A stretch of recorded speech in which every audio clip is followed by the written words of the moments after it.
guys, what's up? It's Joe Rady from Rady's Rides. I'm back here at Moss Nissan in Newport Richey, Florida. And guess what? It was bound to happen sooner or later. This is it. This is going to be the final ever review on Rady's Rides of the 2019 Nissan 370 Roadster. Nissan has announced they are discontinuing the Roadster. For 2020, the 370 still soldiers on. And really, it's a sad moment, I think, because I feel like overall, Nissan obviously has neglected the 370Z, and it's a car that's important not only for car enthusiasts, but just the car industry, because it's nice to have a variety. I know when we go over this car, it's very, very dated in a lot of many different areas of it, but it still has that wonderful driving experience and that experience of engagement that you don't find with a lot of the newer cars that have been redesigned. So let's go ahead, last time, talk about the 370, the Roadster. It's the last final year. You can get the coupe for 2020, and there will be a 50th anniversary edition, which I showcased at the New York Auto Show, but this is now dead as soon as 2019 is gone and over. But let's talk a little bit about Nissan history. Believe it or not, Nissan's been around since 1933, if you could believe that. For many years, it was sold as Datsuns here in the United States, but really a brand that over the decades created a lot of excitement, and then it kind of like fizzled out. Hopefully, fingers crossed, we will see some excitement be brought back. But let's go ahead and dive into the last year of the Nissan 370Z Roadster. Off the bat, you'll see that distinctive styling. Now, technically, this design has been around since 2003. The reason why I say that is that the Nissan 350Z made its debut in 2003, and basically this car is sitting on the same platform. There's been some refresh, nothing major redesign, but the headlight housings still that same arrowhead shaped. You can see how they blacked out the interior, which I think was a very smart move. But very, very sleek in appearance. As we drop down, a lot of people are not loving this area. They feel like it's very jelly beanish, and I kind of get it. You can see the lighting here on the corner, very simple, but it does have a rounded look. Some people love it, some people don't. It reminds them of Jelly Bellies. As we come across the front, the thing that I love about the 370Z, whether it's a Roadster or coupe, it's the distinctive lines. And overall, when they brought back the 350Z, it reminded me of those original Z cars, the Datsun 240Z. Remember, that was 1970. It's been 50 years. Mind-blowing. I like the open grille area. This is such a signature mark of this car, but very clean from one side to the other in this bright white finish. Now, when we go up onto the hood, you have two indentations on the top of the hood that go and kind of fade as you get towards the windshield. That windshield is so low, it almost seems like it's a speedster rather than a convertible, and I guess that's why they call it a Roadster. I would call it a speedster. Wheels. This is your standard wheel, 18-inch wheel. It's a gunmetal gray. I love the way that it works with the white. Obviously, if you went Nismo edition and all that, which you can't in a Roadster, but you can in a coupe, the wheels get larger. Also, if you go up to like the sport package and whatnot, but nice looking wheel with the white. When we go into the fender, there's that traditional Z badge here, very nice touch. And then as we go down the side of the car with the top down, speedster style. I love the look of it. I think one of the smartest things they did was put this speedster cover that covers the top. A lot of convertibles, that's where they missed the mark. With this one, I like the two rollover hoops behind the driver and passenger seats. Remember, this is only two-seat car. Looks really, really good. I also thought it was very smart last year how they updated the door handles. It used to be like a bright silver, kind of stuck out too much. I like this almost like black darked out chrome finish. Gives it a nice high upscale feel to it. Now when you come around the bend, one of my favorite parts in any 370Z is I love the flared out fenders. Really from the back of the car, just makes the car stand out. And that's what I'm gonna miss about this car, is that it has a unique design. They could have done something and brought it more 21st century, but this is it. This is it for the 370 Roadster.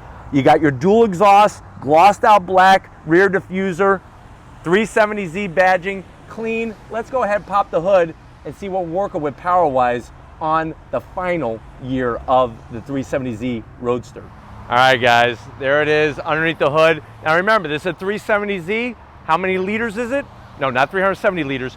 That's a 3.7 liter V6, tried and true technology here. 332 horsepower, 270 pound-feet of torque. Now you can have it your way, just like Burger King, when it comes to the 370, well, at least for 2019, before they get rid of the Roadster, you can get an automatic, 7-speed automatic, or you could get a 6-speed manual transmission. If you're wondering, well, what are MPGs? 18 in the city, 25 on the highway.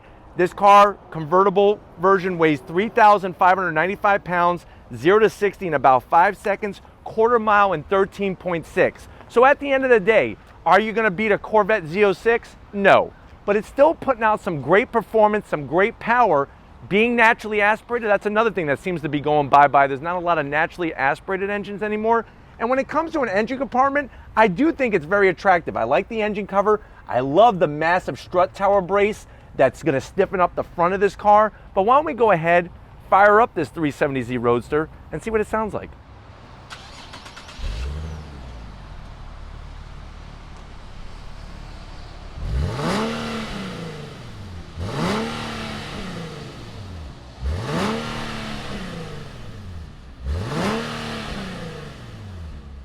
All right, guys, final days. I'm inside the 2019 Nissan 370Z Roadster. I know you're probably saying, well, Joe, I kind of gonna miss this car. How much does it cost? MSRP, $48,000, and that's part of the problem. We're zonking that because prices went up and nothing really changed much. But let's see what you're getting to the door panels. I do love the Alcantara with the white contrast stitching on the door panel. Very nice touch. I also think it's cool, how many cars can you say have AC vents built into the actual door panel? That's a feature that there used to be a lot more cars that had that, sports cars, but you're just not seeing it anymore. I don't like the silver on the door handle there to open up the door. That's gonna get scratched up and it really shows how dated it is. Now, the dash is softer. You have your traditional 3 gauges across the top, 3 at least gauge housings, which is a nice touch. This one has your full navigation. It is on the dated side, but here's one thing that's really interesting. If you have a next door neighbor that might have a Bugatti or maybe has a Lamborghini, ask them if they could do this. When you put the car in reverse, you have 2 backup cameras, one here and one here. Actually, 2 views of the backup camera. Same camera, but 2 views. I bet you your friend's Bugatti Veyron doesn't have that. Your 370Z Roadster will have that if you come and get this one. Put it back in the park. You can see the graphics on the navigation is dated. This is all hard plastic. Does have push start stop on your ignition. Everything very, very dated. When you're looking at this, you can see you do have a CD player, so if you have Bon Jovi CDs laying around or Whitesnake, get those out, maybe Metallica. And then as you drop down, you do have AC controls, which are really easy to use and get to. Simulated leather. This, I'm gonna zonk. I wouldn't option it, but like I said, it is nice to have choices. This is that 7-speed automatic transmission. Here's where they just dropped the ball. I mean, look at how there's no leather boot, no stitching. It's just very hard plastic and almost looks like an office chair wheel turned upside down. Like, I feel like I could take this off and put it on the bottom of an office chair, one of those wheelie ones, because it looks like the wheel. Good old-fashioned e-brake though, which is a nice touch. Here is your button to open and close the top, and this one does have heated and ventilated seats. So how about that for last-minute changes? One cup holder here, if you want to see your key fob. It's the same key fob that they've been using since the turn of time. Does have Z on it, and it is light, and does have all the push button entry and all that kind of stuff. Armrest is like a rubber material. You open it up, felt lining, USB, and 12 volt in there. And then the seats are nice. I do like the leather. I like the cloth material in the middle, but you and I could both agree that for $48,000, this needs to be full leather. They are power adjustable, both for passenger and the driver. Overall seating position is great. Obviously, we have the top down, but the windshield frame comes up quite high. That's gonna not make so much buffeting. And you do have an actual plastic screen here, which I'll have Tom show you, that has the Z badge. This will help cut down on all that wind turbulence inside the car. But why don't you go ahead, come out of the business end, and I'll show you behind the wheel of this 370Z Roadster. All All right, guys, last time in a Roadster, they're gone. They ended production already. Steering wheel, I love the size of the steering wheel. I love the shape. You got that Z logo staring you right in the face, but very dated with these switch gear buttons. It almost seems like they added extra stuff as the years went by, but still use the same steering wheel. One thing I've always loved about the Zs is that when you adjust the steering wheel, it actually tilts the whole dash, which is kind of cool, to keep everything in your line of sight. Now, if you notice, no telescoping steering wheel, so you're going to have to move the seat to actually get it closer. And if you notice, you do have some manual controls, those good old wheels of time that you have to spin, but you also have the electric for other portions as well. But no telescoping, that's definitely a zonk. I do like, though, the way the tachometer is smack dab in the center. You have a gear indicator there. You can use the paddles, which are quite large, to go up and down that 7-speed automatic. You have the dated fuel gauge to your left, and then analog speedometer on your right, and then those gauges with the clock across the front. So this one does have an auto dimming mirror. I wish it was frameless, but I think I'm probably asking for too much since this car has not been updated since, like I said, since year one. But let me go ahead, I'm gonna close this door, and I wanna show you how the top works. So we're gonna go ahead and push the closed side of the toggle switch. You're gonna hold that down. It's a little bit of a slow process, I'll be honest with you. And I think this is part of the problem with this car, is how long it takes for this top to get into place. But we're still waiting. Speedster top goes down. After about an hour, when you just ran out of gas because you've been idling too long, top is in place. But why don't we go ahead, check out the trunk and see, can you use this car as a daily driver? All right, guys, so when it comes to space, this is a 2-seater. There are 2 cubbies behind the seats, which is nice, but let's see what kind of trunk space that we have. You push the button, you lift it up, not too bad. Now, the wonderful thing is this is not gonna change. It's gonna stay this size no matter if the top is up or down. So that is the good news. It's on the wider side. It's actually a larger opening than a new Camaro. So if you've seen the trunk opening for Camaro, this one is actually wider. But let's get to the best part. Enough talk about the Z. We know that it hasn't been changed since 1940, but why don't we go ahead, take it for a drive, and really experience what it's all about. All right, guys, we're in the Nissan 370Z Roadster, the last of its kind. This one with the 7-speed automatic transmission. Get on throttle.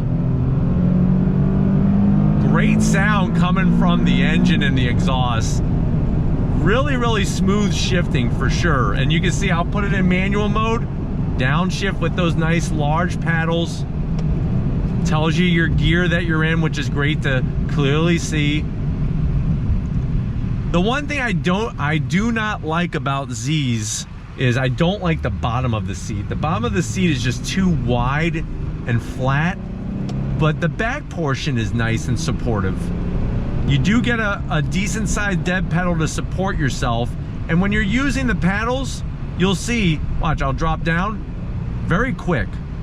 Is it as fast as a DCT? No, but it is quicker than some other transmissions, automatic transmissions that I've been behind the wheel of. Now you are gonna get a ton more wind noise and road noise because this is a convertible, but so far, quite solid in the driving of it. Usually, remember, when you chop the top off of a car, there's a lot more flex in the body, where this, you're not getting that. As of right now, we'll see what happens when we turn up the wick and get to some twisties. But even over this chopped up pavement, the car is very tight. You're not getting a bunch of those rattles and creaks that you sometimes find in a convertible car, no matter what kind it is. Visibility out the front is great. Out the back window, it's almost non-existent. It's almost like they should just not even put a back window. But definitely out the front, it feels good. And I like being behind the wheel of these Z's. I know some of you think I'm crazy, which, guess what? I did teach high school for 18 years, so I am crazy. But it's an engaging drive that's just different. It's just different, and that's what I love about it. Is that center stack dated? Yes. Are those gauges dated? Yes. Is this transmission, just the shifter itself, dated? Yes, yes, and yes. But the thing that's great about that, I keep coming back to these, is just the overall drive and the experience. I like looking out over that hood. I like being in a 2-seat convertible car. I mean, there's not a lot of options. An acceleration test from a dead stop on throttle.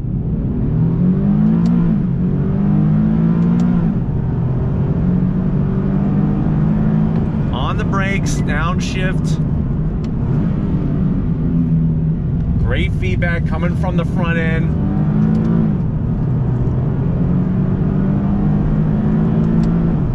So now, remember, being naturally aspirated, you're not waiting for any boost to build, but you'll see that as you progressively climb in the revs, it really starts building up steam, and it likes to be operating around 4,000 RPM, which is what people really have noticed that with this car when you take it to the track and whatnot. And this is a car, even in the Roadster form, that you could do your track day, you could do your autocross event, but power delivery is very, very smooth. And the transmission, even though it's an automatic, which you know me, I would rather have the manual, it does shift very quick, and the size of these paddles are wonderful. I've had some people say, hey, wouldn't it be better to have them connected to the wheel? They're connected to the steering column, and they're large. So even when you are really cranking on the wheel, you'll still be able to make contact with the paddles to shift up or down. The sound is great. Could it be a little bit more? Sure. But I think overall, in stock standard mode, it really does have a nice sound. Let's see how she handles. On the brakes, rear wheel drive,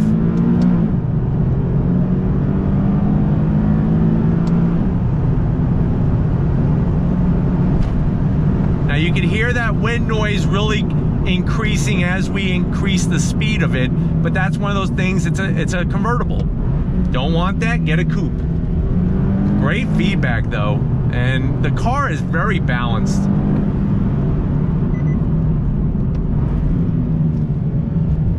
Turn-in feels good, and I like the way I can feel the traction both front and rear from the car.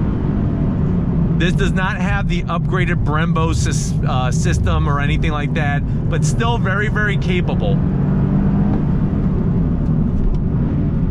Really nice.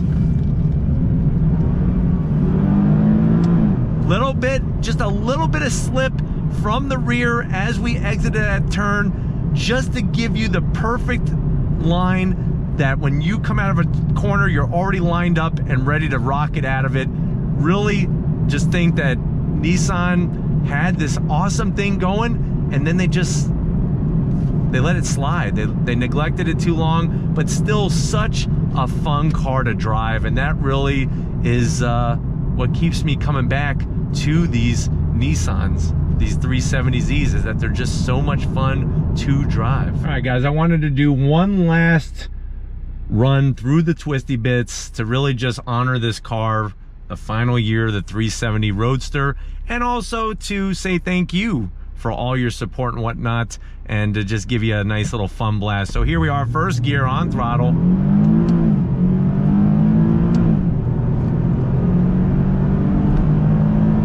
On brakes. I really like the turn in on it. Really feels good on throttle.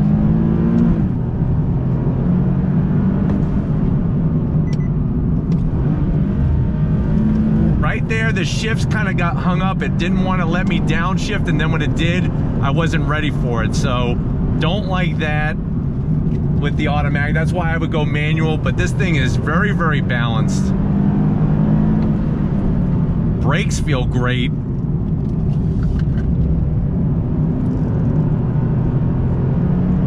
Obviously, we kept the top up so that you could hear me a lot more clear and really hear the inside noises going on.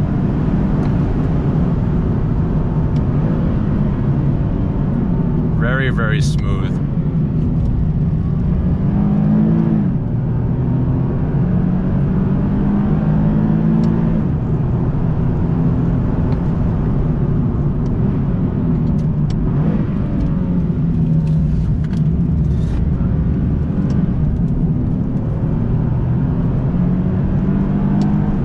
So I really like how, even with the traction control on, it lets you have just a little bit more slip angle to the rear end, to allow you to square off the corner and give you a better trajectory off of that corner. Really helps you rotate the car. And that's the thing, is that with a rear-wheel drive car, you could turn the car with the rear of the car.